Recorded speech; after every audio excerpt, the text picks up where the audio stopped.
The Red Wedding saw the complete destruction of House Stark by House Frey with the okay of the Lannisters, but I think that the Red Wedding 2.0 is going to make the Red Wedding look like absolute child's play when every single Frey and Lannister is yeeted off the face of the planet. Now, if you watch the TV show, you might be thinking to yourself right now, well, didn't the Red Wedding 2.0 kind of happen?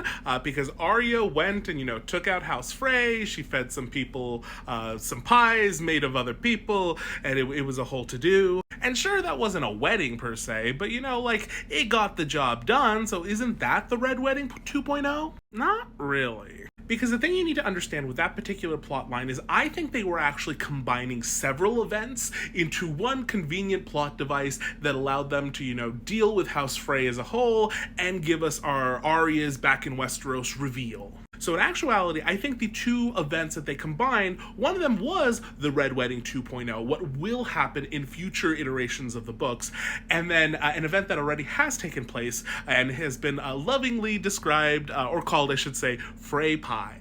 Now, Frey Pie, probably not hard to guess because it's kind of what happens in that scene with Arya, or I guess couple scenes because she's there in a couple different points.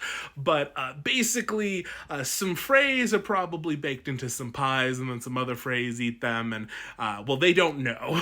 So that does happen in the books, but it has nothing to do with Arya. It has everything to do with a northern house known as House Manderley. They're basically a house that is pretending to play nice with the Freys right now in the aftermath of the Red Wedding, so that Wyman Manderley, the head of that house, can get his son Willis back.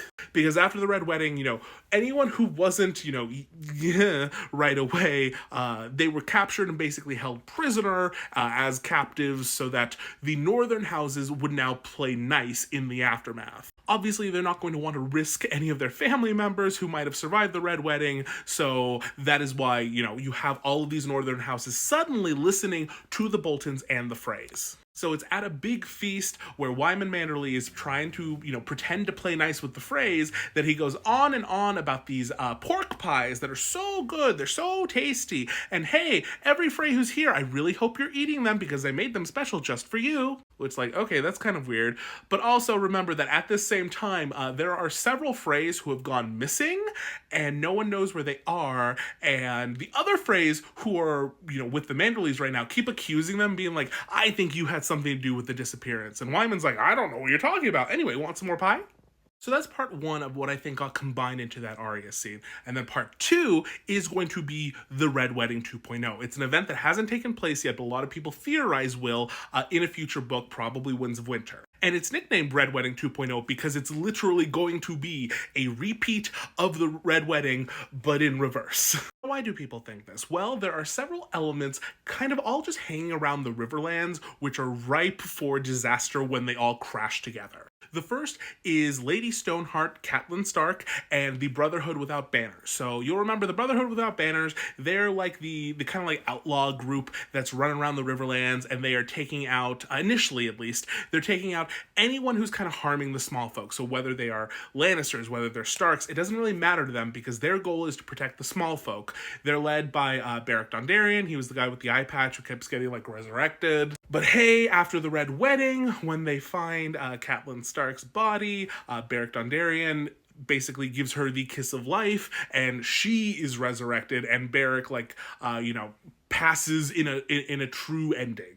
He goes, but I'm trying not to say the word, But in the aftermath, we now have Catelyn Stark resurrected and now going by Lady Stoneheart, leading the Brotherhood Without Banners, and their mission has kind of shifted a little bit.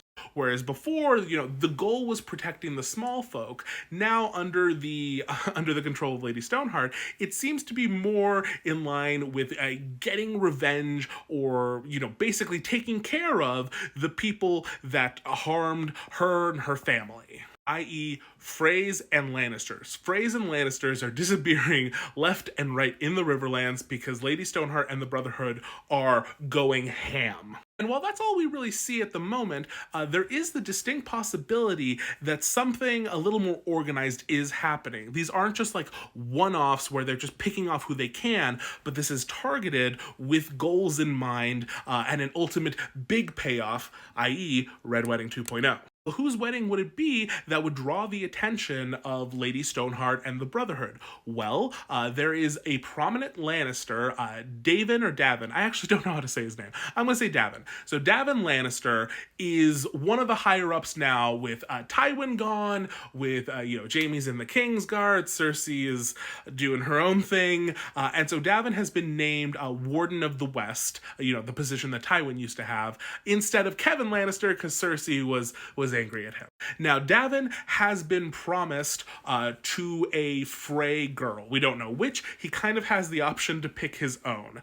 But that was part of the deal that basically got the Red Wedding 1.0 approved. Frey, Walder Frey has this obsession with basically like marrying his children and descendants into the big houses because he thinks he's important and he wants to be important, blah, blah, blah. Walder's gross, So Davin is supposed to marry a Frey girl, and he's supposed to do it soon. And people theorize that it's going to be his wedding that is going to be the scene of the Red Wedding 2.0, because it's literally going to be the joining of houses Lannister and Frey. And a big wedding of someone, the Warden of the West at this point is going to attract a lot of Lannisters and Freys. And so this is another reason that I think, saying that like what Arya does in the show is the equivalent, because no, that's a little smaller scale than what we're talking about here. We're talking about basically all of House Lannister, the antagonists of the series most of the time, being at this wedding along with all of the Freys, along with Walder Frey, and everyone possibly getting their comeuppance at the exact same time. Now, if we know that we're having a wedding, and we know that the Brotherhood Without Banners are probably going to be interested in that wedding because of their current mission of taking care of all the Freys and Lannisters, the next question is, okay, well, where would this possibly take place?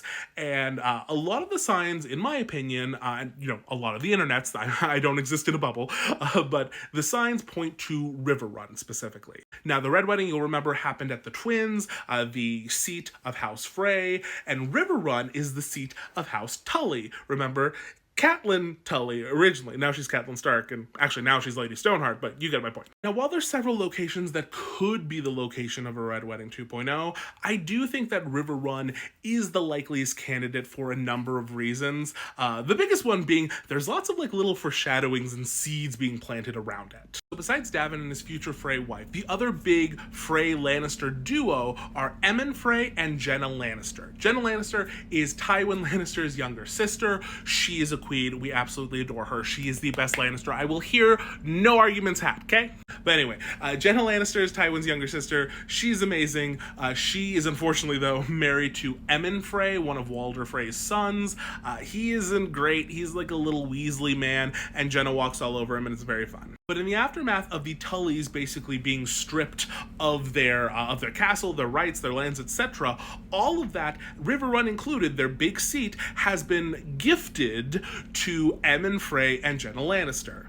The idea being that, Emmon, not being the eldest son, wouldn't get the twins, so they are basically giving him his own castle and letting the Freys basically almost set up a cadet branch of importance. So Riverrun has now been given to a Frey and Lannister couple, which is, sure to upset someone. Interestingly, the last time we hear about them and Riverrun is after Jaime has secured it, where Jaime runs into a man named Tom of Seven Streams. Now, Tom of Seven Streams is a singer, and he's seeking to set up shop at Riverrun so he can kind of wait out the winter, because winter is coming, quite literally.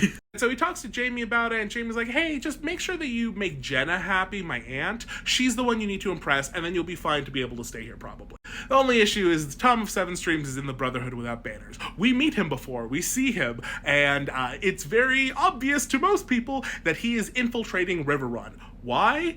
Well, I think we know why. And so the last ingredient here that's been missing up until this point is Jaime and Brienne, because last we see of them, they have disappeared into the Riverlands. Brienne was initially captured by the Brotherhood Without Banners and Lady Stoneheart and seemingly, tied to a tree. But then later, she randomly shows up at Jaime's tent as he is, handling things in the Riverland. Now, how Brienne escapes, we have no idea. But she just shows up to Jaime and tells Jaime, I know where Arya Stark is. I need you to come with me. And Jaime, trusting Brienne implicitly, says, yeah, of course, I'll go. And then the two of them disappear into the Riverlands and no one knows where they've been. Now, Stoneheart obviously hates Jaime because she thinks that he's responsible for the Red Wedding, but he also might be the missing piece of the puzzle, a big Lannister name who can get everyone into the new wedding.